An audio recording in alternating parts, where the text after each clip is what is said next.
What up, bitches? Welcome back to Law of Attraction Changed My Life. I am Francesca Amber, your host, and this week on Instagram, I asked, what do you guys want to hear about? What do you feel in your soul that you want to talk about right now? And there were 3 topics that came out as by far the most popular and seem to be resonating with a lot of you right now. Number 1 was how to boost your mood in this bad weather as we enter into winter and we're seeing less daylight. I've just had the clock change if you're here in the UK. Number 2 was how to make the most of the rest of the year. We've got 2 months left. How are we going to live our best lives for the last 2 months of 2023? And the third one was all kinds of stuff to do with money, how to manifest more money, how to live your best life if you're in debt, how to increase your wealth, all this kind of stuff, right? Everything's to do with money. Now, money is a really big one. And I feel like I love to talk about the energy of money. So I'm going to save that for next week. So get excited for that if you want to learn more about how to manifest more money, how to be in alignment with the energy of money and all that jazz.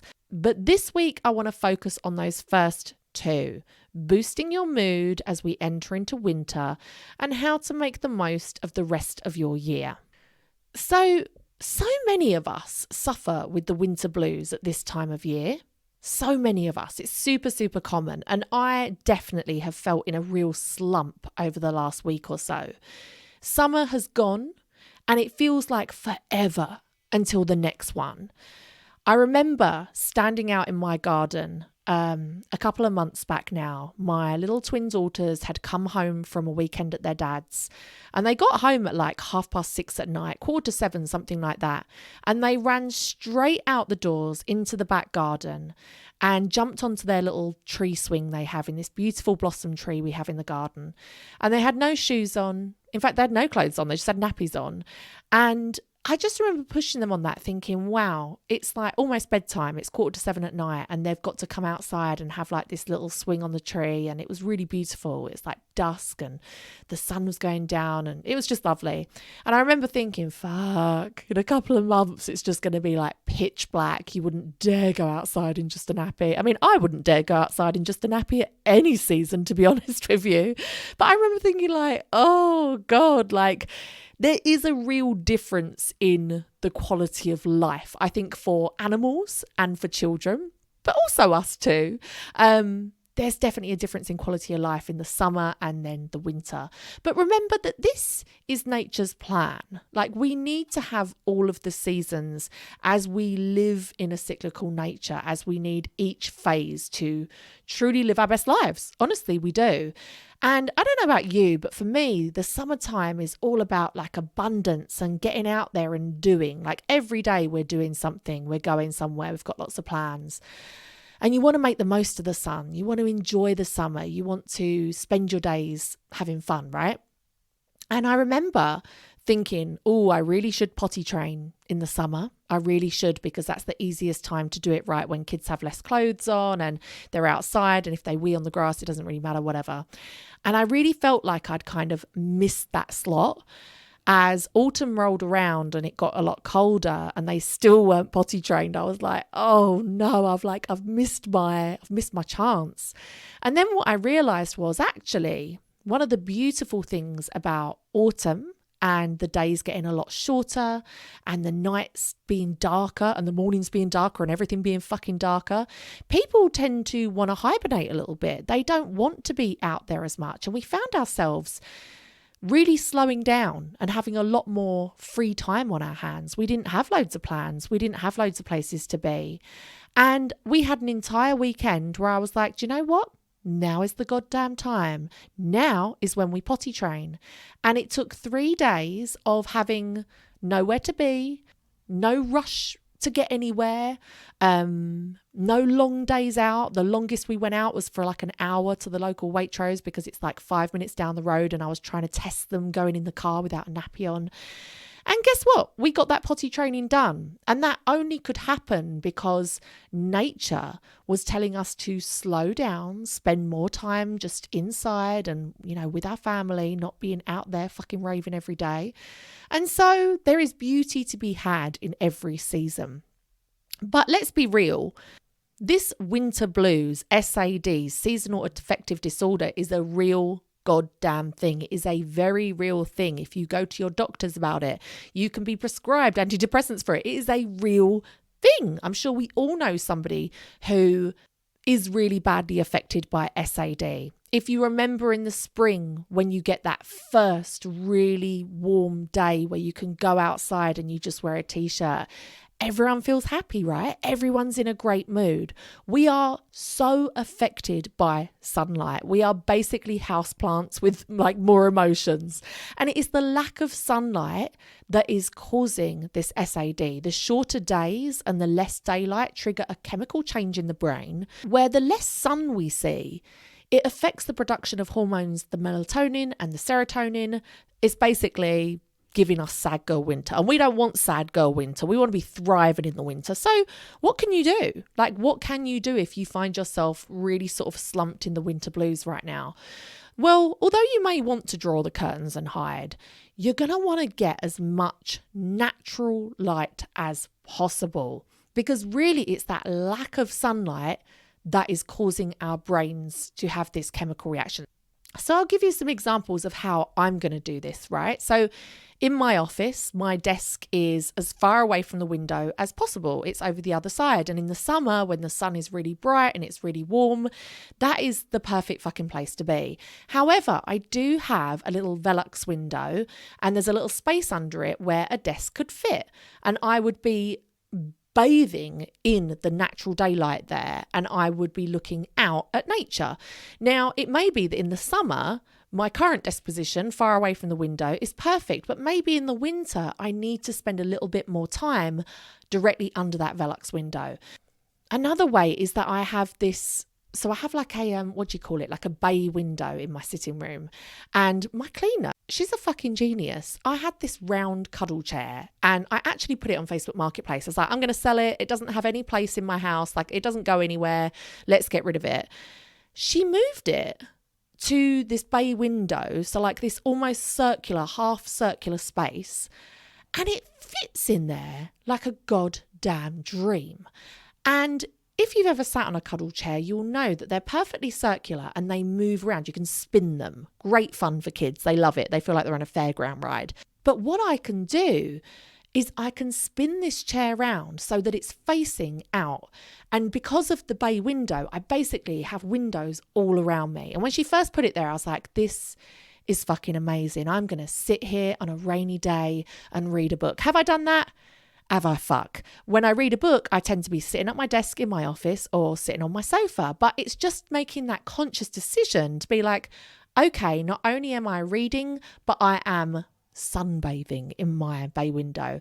You can still get outside in the garden.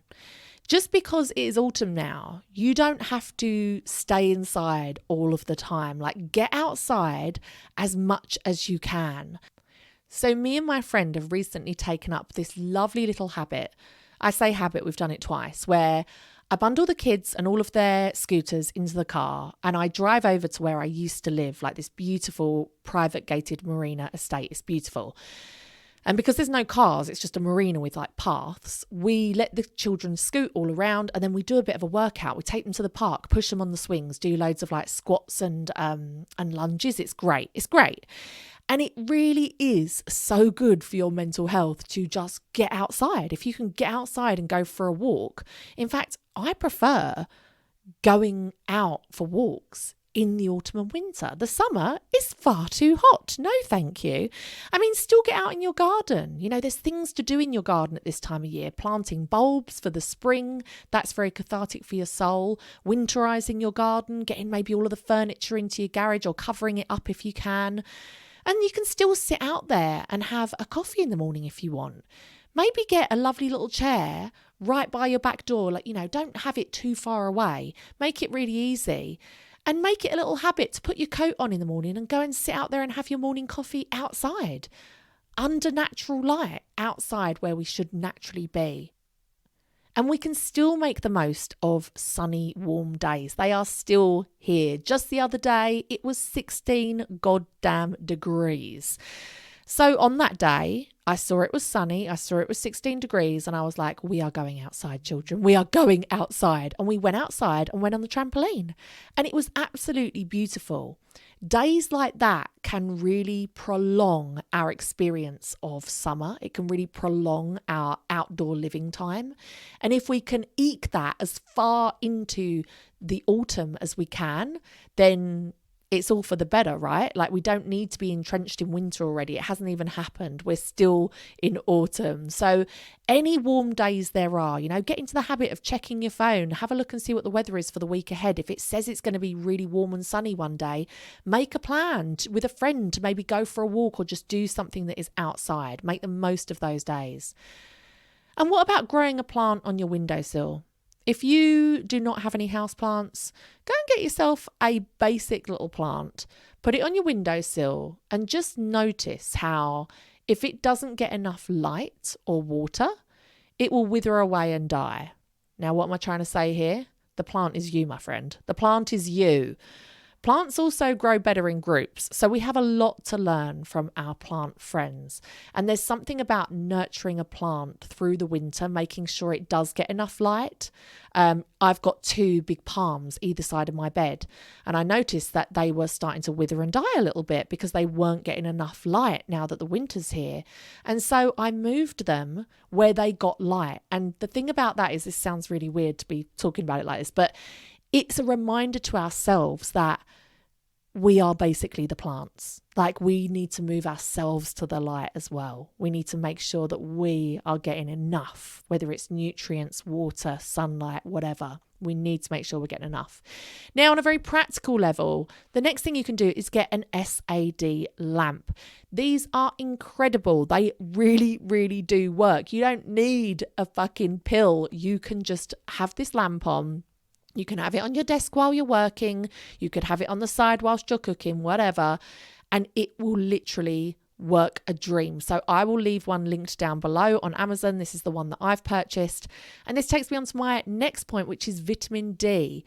Obviously, vitamin D is best sourced from sunlight, so we may be lacking in vitamin D during the winter. Now, I do work with an amazing company called Better You. They provide incredible supplements that are delivered orally through an oral spray, and they basically go into your bloodstream through your inner cheek in your mouth. This sounds so wild now I'm saying it, but long story short, pills don't work, especially for people that have gastric issues such as colitis or Crohn's disease or celiac, anything like that. And sprays are so much better. So check them out, Better You. In fact, I think you get a 10% off code. I will leave it in the links down below as well. So vitamin D and an SAD lamp are 2 really practical steps that you can take. Now, next one is book a holiday. Or maybe just make plans for one. So New Year is the busiest time for people to book holidays in between Christmas and New Year. It's the most popular time of year to book holidays because Christmas is over. We're just about to enter into the January blues, and everyone just is yearning for that bit of sun.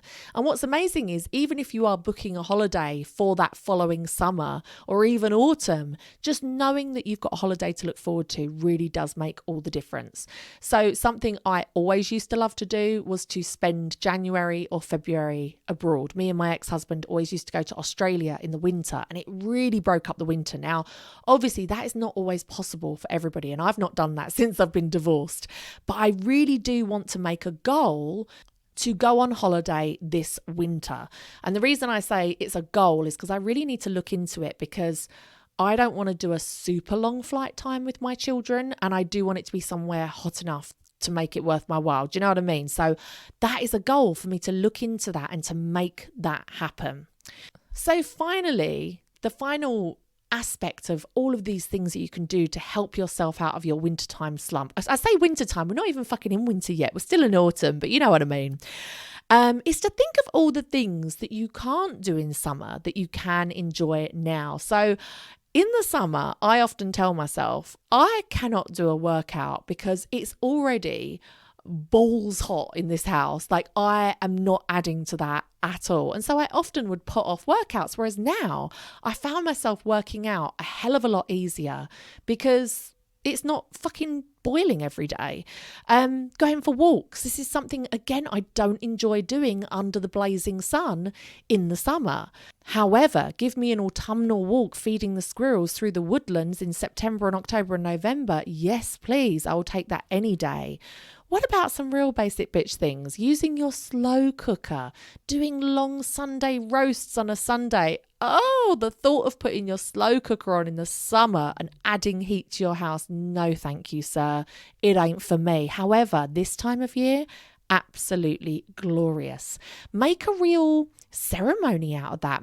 You know, there are some traditions that get swept away in the summer. The Sunday roast with the family could be one of them. Another one is having friends round for dinner parties, maybe. Maybe that's something you don't do as much in the summer. But now the dark nights are here and the colder days. Invite people round. Make a thing out of it. Maybe say to some of your closest friends and family, why don't we try and make a little Sunday tradition over the winter to take it in turns hosting a roast? And we can look forward to that Sunday being cozy inside and making the winter really work for you. What about cozy film nights or days? All days. Yesterday, it was just me and the twins at home, and we've all been a little bit poorly this week. Laveau, bless her, missed half of our trick-or-treating night the other night because she just was not feeling her best at all. She just literally fell asleep halfway through. None of us have been feeling great. And so it was a really drizzly day. We'd been out and done some jobs in the morning. And when I got back, I was like, do you know what, girls? Shut that door, get the light on, get the heated blanket on, TV on, and we watched a Disney film under a blanket all afternoon. We just sat on the sofa all afternoon. It's something we would never do in the summer. So you can really start to embrace these really cozy winter things that you just wouldn't dream of doing in the summer. And dare I say, the C word, could we start to embrace Christmas? So this brings me to the second part, which is how to make the most of the end of this year without just jumping ahead to next year. Of course, we always want to be present and try and make the most of the season that we're in right now, whilst planning ahead and recognizing where our time and energy is best spent. So first of all, I'd love you to take a look back at your 2023 goals. If you did the 2023 goals workshop with me, you will have it all there. Check back and see what you wanted to achieve this year. Is there anything that you either haven't achieved or not even started working on? And is there anything that you can tick off now so that you can start 2024 already like fucking one step ahead? So I tend to do this the night before a work day. So I currently work 2 days a week. And what I've found to be best for my productivity is if I set out everything that I need to do the night before. Because if I wake up in the morning and try doing it that morning, I feel like it eats into my time. It's just an absolute motivation killer. So I sit the night before and I work out everything I need to do, everything I want to do. And what I find myself doing sometimes is just ticking off some of those to-dos there and then. It might be sending an invoice to somebody. It might be quickly paying someone online. It might be quickly notifying somebody of something. I'm not talking long tasks. I'm just talking little 5-minute ticks. And I can't tell you how motivating it is to look at your to-do list and before the day has even started, know that you've got 3 or 4 things ticked off. So is that something that you can do with your year? Is there anything that you think, oh, fuck, let's just get it done. Come on, let's get this ticked off the list so that I can start 2024 in the way that I mean to go on. Now, once we've done that, I want to remind you that, you know, we still need to be present. It's still 2023. The time will come for setting goals for 2024. That time will come. And that time is that week in between Christmas and New Year. I have a wonderful book in front of me called Calm Christmas and Happy New Year, and I think we might be doing it in the book club next month. And she talks about there being this very special portal that opens up in between Christmas and New Year. And I've never heard anyone else talk about it like this, and I'm very excited about it because I've always been very, very receptive to this portal. I couldn't explain what happens to me in that week between Christmas and New Year, but I knew that something happened and something opened up where I'm like, wow, I feel super motivated. I feel super excited for the future. My plans become really, really clear. So that time for setting your goals for next year is going to come. And that time ain't now. because we've still got 2 months to go. Like, we've still got shit to do. Now, if you are time poor, like so many of us are, if you feel like you are constantly busy, if you feel like you're never managing to squeeze everything in and, you know, you're always feeling like you're one step behind, I would urge you to get as much out of the way in November as you can so that you can be fully present and enjoy everything that December has to offer. Now, I am saying this as an absolute novice. I have never actually practiced this before. This is going to be my first year doing it, but I'm really excited about it. So obviously December as a month is really, really busy, right? Especially if you have children, you're going to want to be doing stuff with them. And something I've noticed about myself is I don't just want to run out the house half ready and go and do like, I don't know, a Christmas event with my children, or I don't want to go on a night out with my friends and feel not ready for it. For me to feel ready and prepared and have fun for something, I want to feel like my work's done, so nothing's like playing on my mind. I want to feel like I've had ample time to get ready, that, you know, I've had time to tan, that I've had time to do my hair, that I've had time to pick out an outfit that I feel good in, or, you know, if I'm going out with my children and I'm going to be taking pictures that I'm going to keep forever, you know, that they've all got their little matching Christmas things on, whatever it might be. And that all takes time and energy, more time and energy than you think. And if I'm feeling super time poor in December and I'm trying to fit everything in, I quite often find that these events come and go and I've never really felt properly prepared for them, and therefore I've not fully enjoyed them as much as I would have liked to have. So this year I'm doing something different, and I'd love you to try it as well, which is that I am going to literally get as much done in November as I can.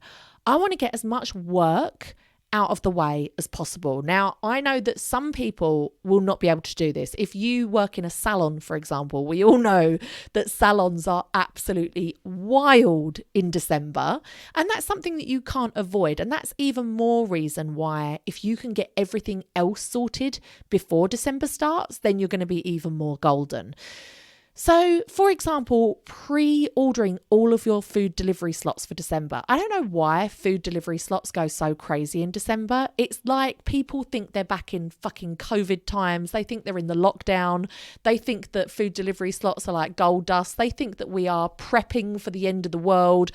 People will book those slots months in fucking advance. So book all your food delivery slots. Put them in your diary, you'll be laughing. Doing all of your Christmas shopping before December. I've never, ever managed to do this because I always kind of leave stuff until it has to be done. And then I'm like, right, okay, now I'm working under pressure. I mean, don't get me wrong, I've never been a Christmas Eve shopping kind of bitch, but getting all of your Christmas shopping done before December. There's all these people to buy for. You got to get something for your child's teacher. You got to get something for your cleaner. You got to get something for your children's friends. You got to get something for your family.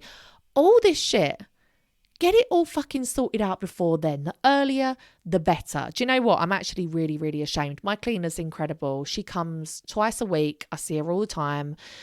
I know the stuff she's into, so I know the stuff she'd love. She's really into like witchcraft and stuff.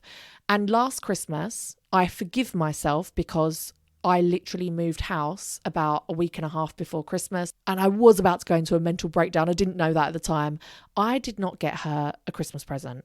And worse still, because I like to avoid confrontation, I never even acknowledged that I didn't get her a Christmas present, and I felt really bad about it. So this year I really want to get her something really nice. Take it a step further. Christmas wrapping. Get all your fucking wrapping done before December. Imagine how amazing you'll feel if all of your presents are bought and wrapped before December starts. I can't even begin to fathom. I've never done that before. Christmas cards are another thing. I know that's a slightly outdated concept now, but I am a big believer, much like Kris Jenner, in doing a annual family Christmas photograph. It's something that has a lot of meaning for me. It's something that I really enjoy. When I was growing up, we had family, well, we still have them there, family in California. And to me, they were like fucking celebrities. Like when I was a child, I'd actually never met them. I didn't meet them until I was an adult.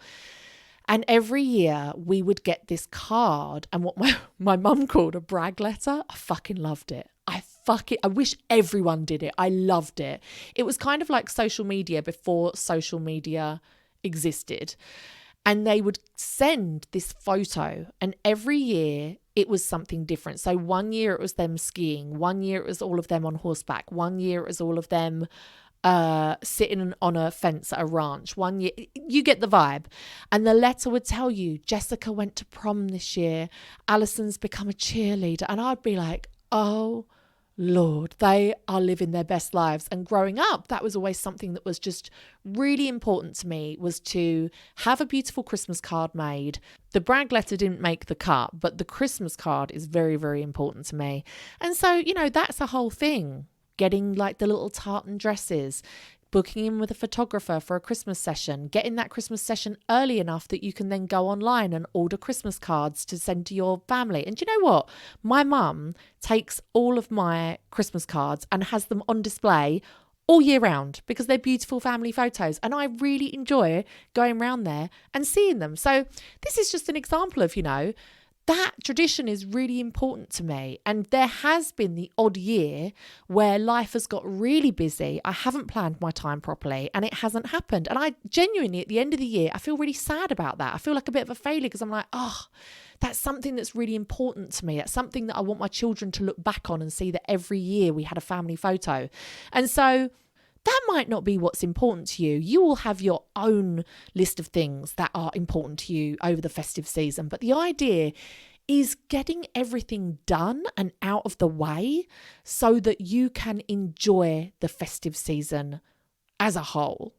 And I'd love you to get clear on what that festive season looks like to you. And it's going to depend on your living situation, on if you have children or not, if you're single or not, whatever's going on, what your job is.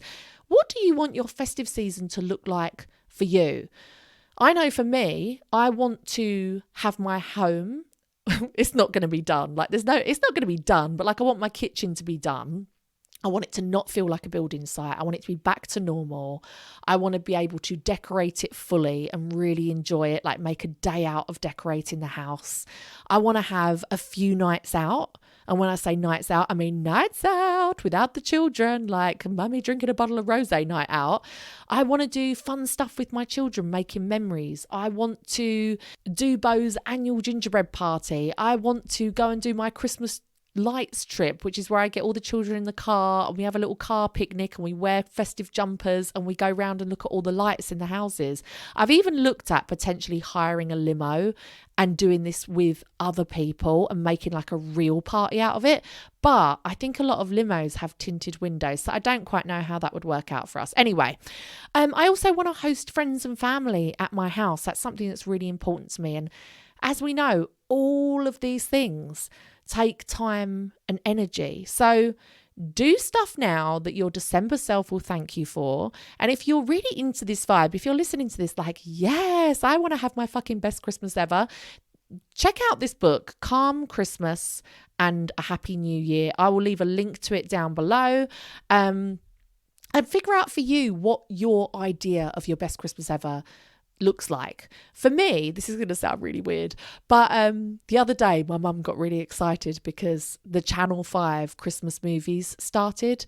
And Channel 5, every day they have a movie. And I know this from my unemployed days where I think it's 2 or 3 o'clock, they have a film come on and it's genuinely every single movie is amazing. Every single one. We're talking Hallmark movies. We're talking daytime made for TV movies. They're fucking amazing. And I don't see how I would ever have the time. That feels like the ultimate luxury to me, to just sit with maybe a candle lit and snuggled in a blanket with a hot chocolate watching a Channel 5 made for TV Christmas movie. Now they are daily. So I got 25 opportunities for this to happen. And that for me is my version of luxury, is having the time and the energy and the space to sit and watch a trashy made-for-TV Christmas movie and just sit and enjoy it on more than one occasion. I'm going to set the goal of 5 times. If I can watch 5 Christmas movies, and I'm going to carve that little bit of time out for myself as like my little self-care thing to make the month feel really Christmassy, like that's a fucking success. That is a real success. So find out what a luxurious Christmas is for you and make it happen. So like I said, I will leave the SAD lamp and the Calm Christmas book in the links below. Just a reminder, you can purchase tickets for my New Year 2024 goal setting party. It's going to be online. You can come and watch it at any time, or you can come and join me live and participate in it at 8 p.m. UK time on Saturday, the 30th of December. This is the day where the portal is like at its fucking strongest. You are going to feel most excited, most motivated, fucking clear that Christmas tree away and be like, yes, 2024 is going to be the best year of my goddamn life. So if you want to come and join me for that, I shall leave the link in the notes below, or you can just go to francescaamber.com and tickets are on there. We've just started a brand new book in the book club. It is called Make It Happen, and it is about manifesting your dream life. And I tell you what, reading and being told in a different voice some of the basics of the law of attraction that I have clean forgotten, I'm ashamed to say. Not even forgotten, but just I needed to be reminded about. It's very motivating. It's very exciting making. I'm really excited about manifesting again. I don't know if you can tell. I'm very excited about it. And it's not too late to come and join us. I think we've only read 2 chapters so far, so you could easily catch up. Again, I'll leave the link down below, or you can just go to francescaamber.com and click the link that says book club. Come and join us. We would gladly accept you latecomers. And I will see you bitches next week. If you enjoyed this podcast, please do your girl a solid, rate, review and subscribe. It helps me so much. I can't even tell you how much it helps me. And come and find me on Instagram. If you are not following me already, I'm at Francesca Amber or at Law of Attraction Changed My Life. And come and join me on my Christmas Wonderland over the next 6 weeks, because it is going to become a very Christmassy feed, because I'm all about that vibe, okay? I'm getting excited. And I'll see you next week. The Law of Attraction has changed my life. It's going to change yours too, bitch. Bye.